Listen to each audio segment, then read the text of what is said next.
Today I'm going to show you how to tune up a Stihl BR700 backpack blower. Here are the parts that we will be replacing. We got the air filter, we have the fuel filters, spark plug, and also a valve cover. Now, the reason why I have three is because I completely forgot which one is for the BR700.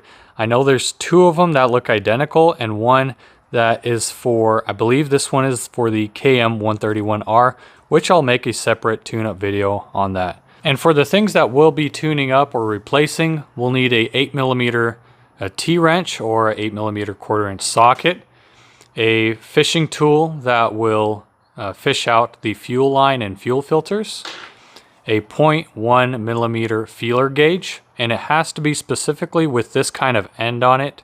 Your regular feeler gauges probably look something like this. So you will have to make a cutout like so in order to adjust the valves correctly, and you'll see that when we get to it. You'll also need a T27 Torx bit and a 5/8 spark plug socket preferred, but if you don't have a spark plug socket, you can just use a regular 5/8 socket. Let's begin. First thing we need to remove is this engine shroud cover, but before we remove that, we do need to remove the recoil assembly. So there's 3 T27 screws here that have to be removed.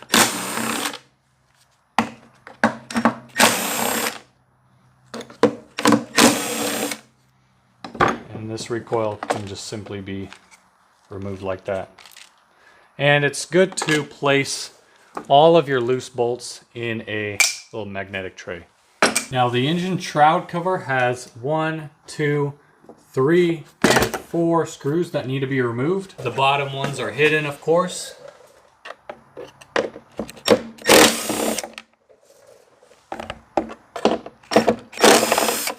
After you got the 2 top and 2 bottom screws removed, you want to pull this spark plug boot cover off the spark plug, and this engine shroud cover should slide right off. You might have to play with the boot a little bit. Now, as you can see, we have access to almost the whole engine, the recoil, or I'm sorry, the coil and the spark plug boot, and then the spark plug. The valve cover is right underneath this extra shroud cover here, so let's go ahead and remove that as well. It should just be this screw here and this one here, as well as these wires. So you might actually need a flathead screwdriver, but majority of the time you can wiggle them free.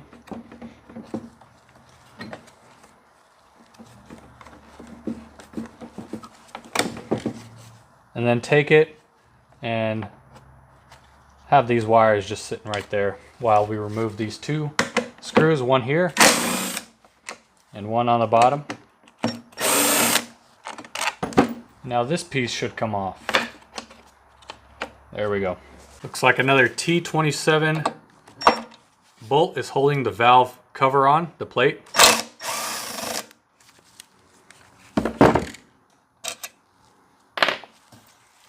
This should wiggle free. And here's the gasket.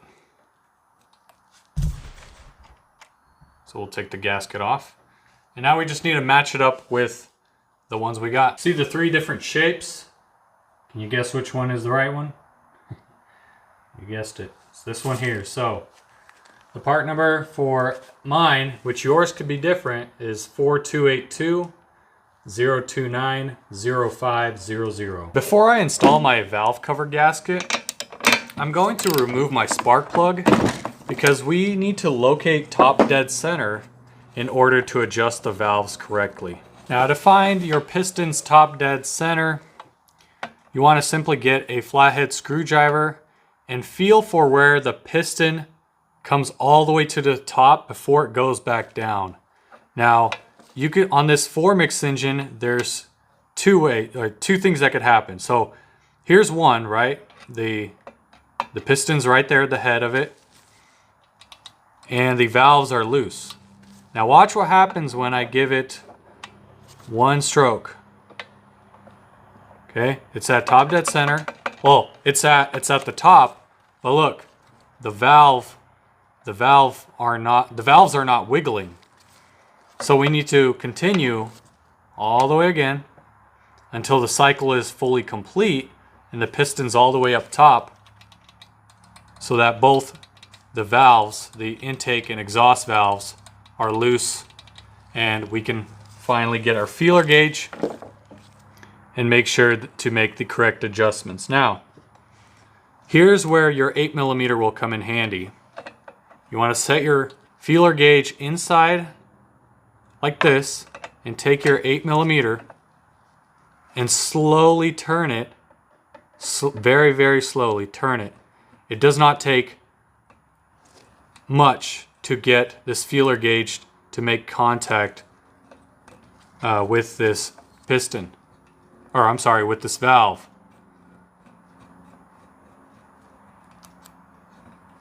So when you start feeling a little bit of resistance, it probably means it's good.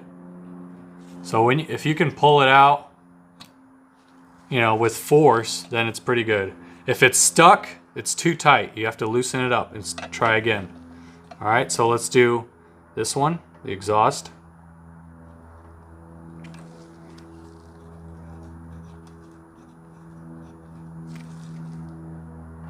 A little bit more. There we go. So that's good to my liking. There's enough resistance there. And now we're going to take our valve cover, or our valve cover gasket, and install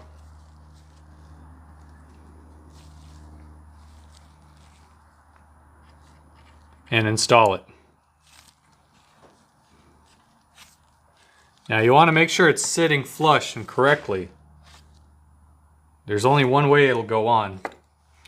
Now we're going to take our valve cover, place it on top.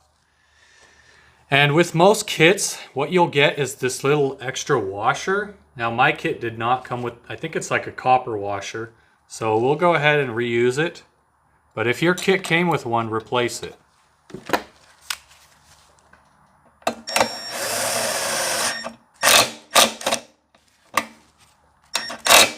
That's good. And now, since we have the spark plug removed, we can go ahead and reinstall or install a new spark plug while we're at it. Now, before someone bashes me about using the wrong terminology or not doing it correctly, guys, this is the way I was taught a long, long time ago when I was a small engine mechanic.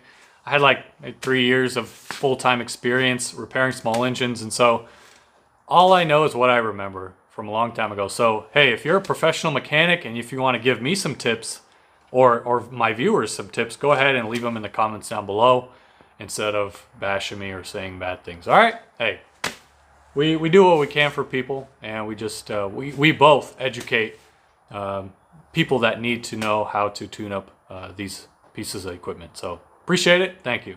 Let's continue with replacing the air filter and fuel filters. The air filter is pretty easy, again held on by 2 T27 screws.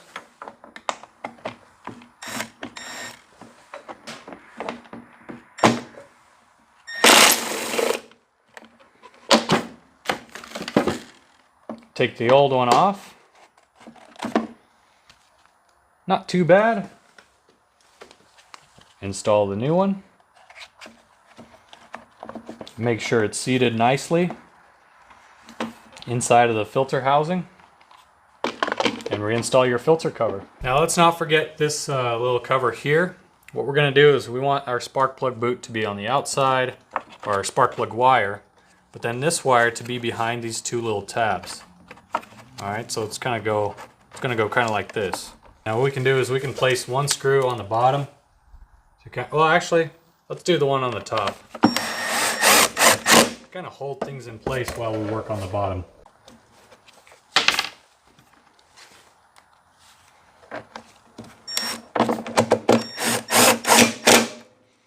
And then reconnect your ignition module.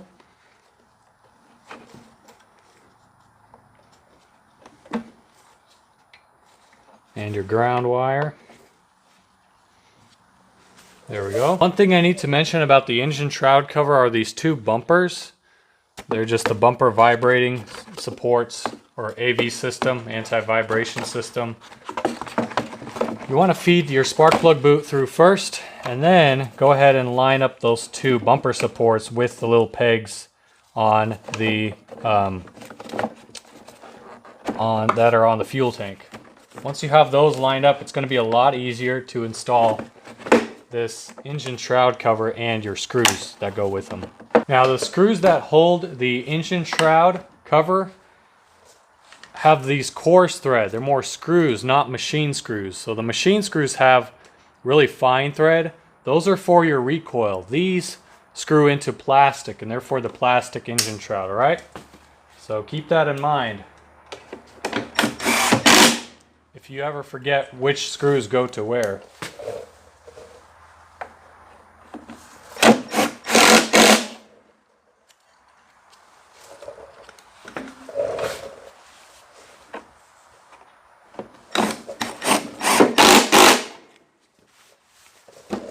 And now the recoil assembly.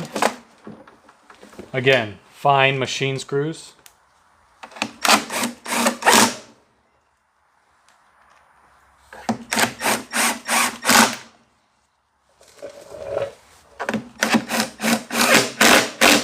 Last but not least, let's fish out the fuel filters. And look, so on these BR700s, majority of these Stihl backpack blowers have two fuel filters.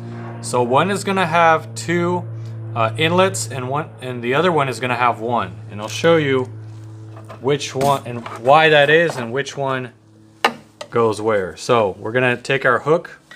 We're going to fish out the fuel line, try to hook it up to remove those fuel filters. Sometimes it can take a little bit to do.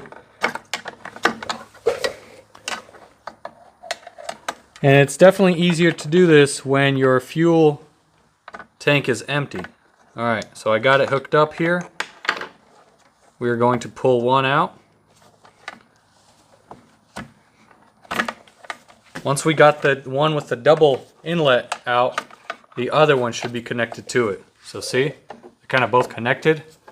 What we can do is, if you have this specific tool, it's actually made by Stihl, you can take it and clamp it onto the fuel line on the other one. That way the fuel line is going to go nowhere until you remove the fuel filter. So let's change this one out. It's pretty easy. You just twist it off, and if your fuel line is brittle, I would highly recommend you replace it. You'll have to go back to the Stihl dealer and get specific fuel line. So, but majority of the time you can kind of twist it off and install your new fuel line or fuel filter. And now with this double one, it's a little bit harder, but it's okay. We're going to do the same thing. This is probably where a flathead screwdriver is going to come in handy. We'll just gently pry it off. And again, you don't want to rip it, so just be very careful and work both sides. And it should kind of free up itself, and you should be able to remove it by hand at some point. There we go. All right, so this portion's off, and now the second one.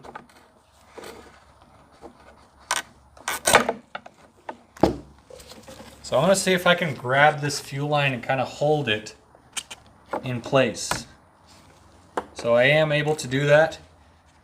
I'm just going to reinstall or install this new, and it's slipping. I have to be very careful not to lose it. Uh-oh. Lost my tool, but that's all right. I grabbed the end of it. So yeah, it becomes a little bit of a tedious task to do this. You'll just have to be super careful.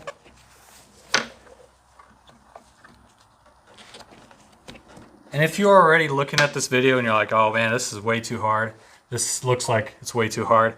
Just go ahead, take it to a dealer, and they'll do it for you. So We got both on. Doesn't matter which end you put what hose on this specific fuel filter, because all it is just, it's basically, they're both kind of, you know, you get fuel coming in through here, and there's not like a system in this specific fuel filter that will instead push the fuel out. So there we go. And now just let that go, put this in place.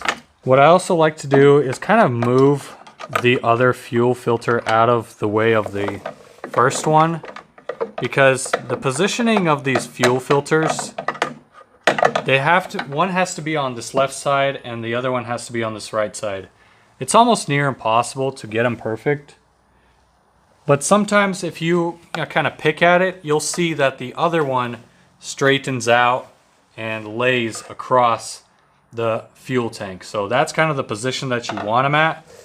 Again, if you still have it sticking up, just keep on pushing the other little fuel filter that's connected with its own fuel line and push it that way. Push it to the back, because the other one will be sitting right here, kind of right by the opening.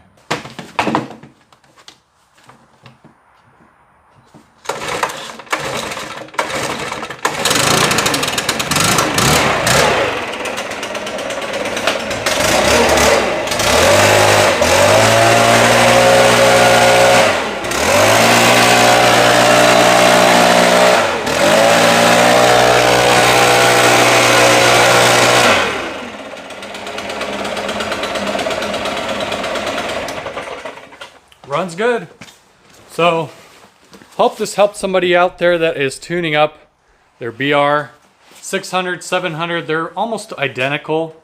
If you have any questions at all, please feel free to leave your questions in the comments down below. Thank you again so much for watching. It's been Phil's Lawn Care. Hope you have a great day. God bless you, and we will see you in the next one.